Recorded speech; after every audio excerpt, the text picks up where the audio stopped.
Você já parou para pensar se a morte é realmente o fim ou se existe algo além? A resposta a essa pergunta, que muitas vezes é considerada um dos maiores mistérios da humanidade, pode não ser tão impossível de alcançar quanto você imagina. Em um mundo onde a morte é vista como o grande abismo, o Livro dos Espíritos traz uma visão completamente contrária, desafiando crenças profundas sobre o que acontece após o último suspiro. O que se revela nesse livro pode mudar tudo o que você pensa sobre a vida, a morte e o que vem depois. Se você acredita que o fim é o fim, talvez seja a hora de repensar sua visão. Afinal, o que seria realmente mais aterrador? Morrer ou não saber o que acontece após morrer? Descubra a resposta que o Espiritismo oferece e veja como ela pode transformar sua maneira de viver e enxergar o mundo. A singularidade da morte. Era uma noite silenciosa quando Miguel deu seu último suspiro. Para quem o via de fora, parecia um fim comum, como tantos outros. Mas, no instante em que seus olhos se fecharam para o mundo físico, ele despertou para algo que não podia ser descrito em palavras. Não havia túnel de luz imediato, nem vozes angelicais chamando seu nome. Em vez disso, Miguel sentiu um peso estranho, como se sua consciência estivesse sendo puxada para uma direção incerta. Era o reflexo de tudo o que ele viveu, das dúvidas que carregou, dos medos que nunca enfrentou. Cada alma carrega sua própria jornada, e o que acontece depois do último sopro depende do que se construiu em vida. Diferente de outros que partiram antes dele, Miguel não sentiu uma passagem suave. Ele percebia que estava ali, no mesmo quarto, vendo o próprio corpo imóvel. Chamava por ajuda, mas ninguém respondia. A morte, tão universal, se revelava uma experiência absolutamente individual. Alguns partem com leveza, como quem acorda de um sonho bom. Outros, como Miguel, sentem o impacto da realidade espiritual como um choque. A forma como vivemos molda essa travessia.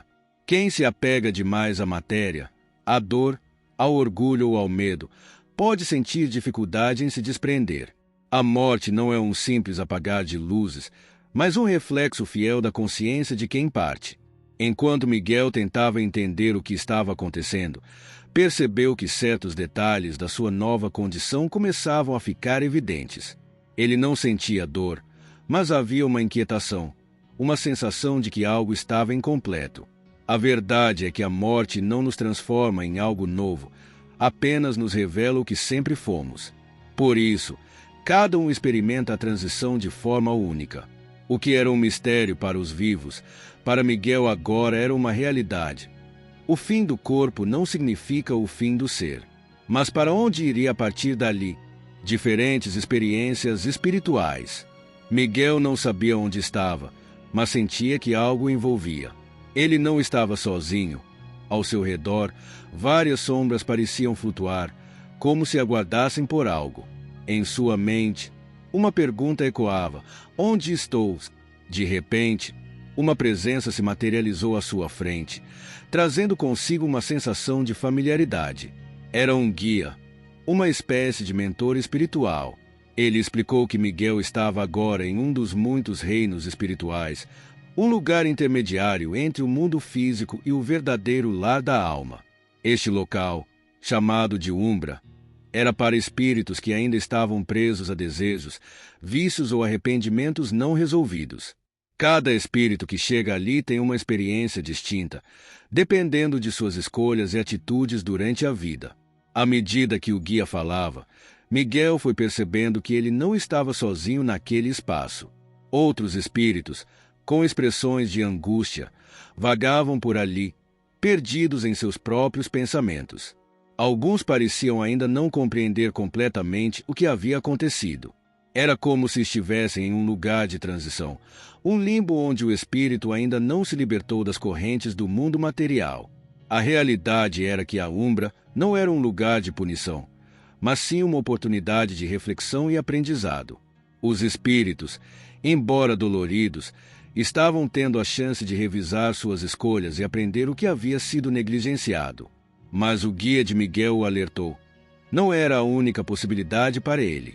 Alguns espíritos, ao invés de permanecerem nesse limbo, poderiam se elevar para reinos mais iluminados. Cada decisão tomada na Terra, cada impulso de amor ou de ódio, tinha o poder de abrir caminhos diferentes após a morte. Alguns espíritos, como os viciados em álcool ou outros vícios, poderiam permanecer presos a esses desejos, mas outros, que tomaram o caminho da espiritualidade, seriam conduzidos a um estado mais sereno e iluminado. O espírito de Miguel, com sua busca por respostas e a vontade de aprender, estava em um ponto de transição delicado, mas ainda tinha opções. A verdade era que a vida pós-morte refletia as escolhas feitas na vida terrena. Quem vem nos receber? Quando Carla partiu deste mundo, ela não sabia o que esperar. A sensação de estar fora de seu corpo era estranha. Mas não havia medo, apenas uma curiosidade silenciosa. Ela começou a caminhar, sem rumo, até que uma figura familiar surgiu diante dela. Era sua avó, que havia falecido muitos anos antes. A imagem de sua avó sorrindo a acolheu com tanto carinho e amor que Carla sentiu uma paz indescritível. Ela não estava mais sozinha. A avó, com seu olhar suave e protetor, começou a guiá-la, como se quisesse mostrar o caminho para um lugar melhor, onde poderia entender a sua transição e o sentido de tudo. A princípio, Carla não compreendia, mas logo percebeu que esses eram os primeiros passos de sua jornada espiritual. O guia que a avó representava era alguém que a amava profundamente. Muitas vezes, na vida física, não conseguimos entender a profundidade das relações que estabelecemos com outros espíritos. Na Terra, as conexões podem ser obscurecidas pela rotina e pela carne, mas no plano espiritual, tudo se torna claro. Aqueles que nos amam, mesmo que não percebamos durante nossa existência, são os primeiros a nos acolher após a morte. Muitas vezes, são nossos familiares ou amigos que têm um papel fundamental na nossa transição. Mas também há mentores espirituais que nos conhecem de vidas passadas, prontos para estender a mão e nos guiar com sabedoria e carinho. Carla logo se deu conta de que a presença da avó não era a única que ela encontraria. Outros espíritos que haviam sido significativos em sua vida, ainda que distantes ou até esquecidos, estavam presentes de alguma forma. Alguns eram antigos mentores espirituais, outros amigos de outras encarnações. Todos eles estavam ali, prontos para ajudá-la a entender o que ela precisava para seguir em frente. Nesse momento, Carla entendeu que a morte não era o fim, mas uma transformação, e que a rede de apoio espiritual era infinitamente mais ampla do que ela jamais poderia ter imaginado enquanto viva. A jornada dela estava apenas começando, com cada alma que a recebia sendo uma guia, uma luz em seu caminho. Rede de apoio espiritual. Em um momento de reflexão, Daniel começou a perceber algo que nunca tinha entendido na sua vida. Ele se sentia só, isolado, acreditava que não tinha ninguém para apoiar-lhe de verdade. Mas, após sua morte, ele encontrou algo que nunca imaginara: uma vasta rede de apoio espiritual. Assim como um filho perdido encontra a mão amiga de uma mãe, ele sentiu o acolhimento de uma família invisível, mas profundamente presente. Os primeiros seres a aparecer foram antigos mentores que ele conhecera em outras vidas, seres que, de alguma forma, sempre o haviam protegido e guiado, mesmo quando ele não percebia. Eles estavam lá, esperavam por ele, prontos para trazer-lhe consolo e ajudar a entender as lições de sua última encarnação. Essa rede espiritual não era composta apenas por aqueles que haviam conhecido Daniel em vida, mas também por entidades mais elevadas, seres de luz que se tornavam presentes na sua jornada para oferecer apoio e orientação. Muitas vezes, as pessoas que mais amamos na Terra não são aquelas que, de fato, têm um papel ativo em nossa evolução espiritual. Mas no plano espiritual, o amor é expresso de formas inesperadas. O que Daniel sentiu foi que todos os seres, com sua luz e pureza, estavam unidos com o único propósito de guiá-lo e ajudá-lo a evoluir. O amor da família espiritual não tem fronteiras e nunca é condicionado pela distância ou pela morte. Eles estavam ali para acompanhá-lo, para mostrar-lhe que ele nunca estava realmente sozinho. Daniel aprendeu algo valioso nesse momento. Mesmo quando na vida física ele acreditava estar lutando sozinho, sua família espiritual sempre esteve ao seu redor. Agora, após a morte, ele podia enxergar com clareza. Quando alguém sente que está só neste mundo, a verdade é que a rede de apoio espiritual nunca deixa de existir. São muitos os espíritos que nos acompanham, que nos amam incondicionalmente, prontos para estender a mão quando a vida nos pareça mais difícil. O importante é abrir-se para perceber a presença desses guias amorosos e, como Daniel fez, confiar nesse apoio que vai além da compreensão humana. Ele não estava só. Jamais estivera. Papel do contato espiritual. Em sua última jornada, Daniel se deparou com algo que ele jamais imaginara. Naquele momento de transição, ele se viu diante de uma figura familiar, alguém com quem tivera um vínculo profundo em vidas passadas. Era Ana, sua avó, que havia falecido há muitos anos, mas cuja presença ele sentia como se tivesse sido ontem. Ela não apenas o acolheu com braços abertos, mas assumiu um papel fundamental em sua adaptação ao novo plano. Ana foi o guia escolhido para ajudar Daniel a entender que a morte não é o fim, mas apenas uma etapa de um ciclo maior. Ela, com sua sabedoria acumulada ao longo das existências, compreendia as dificuldades do ser humano e sabia exatamente como auxiliá-lo. A função do contato espiritual, como no caso de Daniel, é proporcionar um elo entre o plano físico e o espiritual.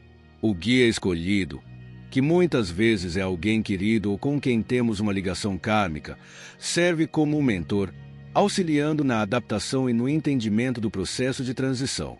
No caso de Daniel, a presença de Ana trouxe-lhe não apenas o consolo necessário, mas também o entendimento profundo de que os laços de amor são inquebrantáveis, mesmo pela morte. Ela lhe explicou que, embora não estivesse mais na forma física, seu amor por ele continuava firme, como uma força invisível, mas sempre presente, guiando-lhe nas dificuldades da vida e da morte. O papel do contato espiritual é mais do que meramente proporcionar companhia. Trata-se de um apoio essencial para que o espírito recém-desencarnado compreenda a realidade do plano espiritual e avance em sua evolução. Para Daniel, esse momento foi transformador. A presença de Ana não só lhe trouxe paz, mas também a certeza de que, assim como ela estava ao seu lado, muitos outros guias estariam ali, ajudando a cada passo, à medida que ele se aproximava mais de sua verdadeira essência espiritual. Ele entendeu que, ao contrário do que se pensa, a morte não nos deixa sozinhos. Pelo contrário, a espiritualidade nos acolhe com o amor incondicional de nossos guias, prontos para nos ajudar em nosso caminho de autodescoberta. Agora que você sabe o que o Livro dos Espíritos tem a revelar sobre a vida após a morte, é hora de refletir. Como essa nova perspectiva pode mudar a maneira como você vive hoje? Será que estamos realmente aproveitando cada momento? Ou estamos presos a medos e crenças que não são mais válidas? A vida é muito mais do que aquilo que vemos à primeira vista, e entender o que acontece após a morte pode nos ajudar a viver de forma mais plena, com propósito e sem medo do desconhecido. Você está disposto a viver com essa nova consciência? Ou vai continuar ignorando o potencial transformador desse conhecimento? Agora é com você. O que vai mudar na sua vida a partir de hoje? Se inscreva no canal e ative as notificações para continuar recebendo conteúdos como esse e expandindo sua visão sobre o mundo espiritual. Juntos, vamos desvendar os maiores mistérios da vida e da morte.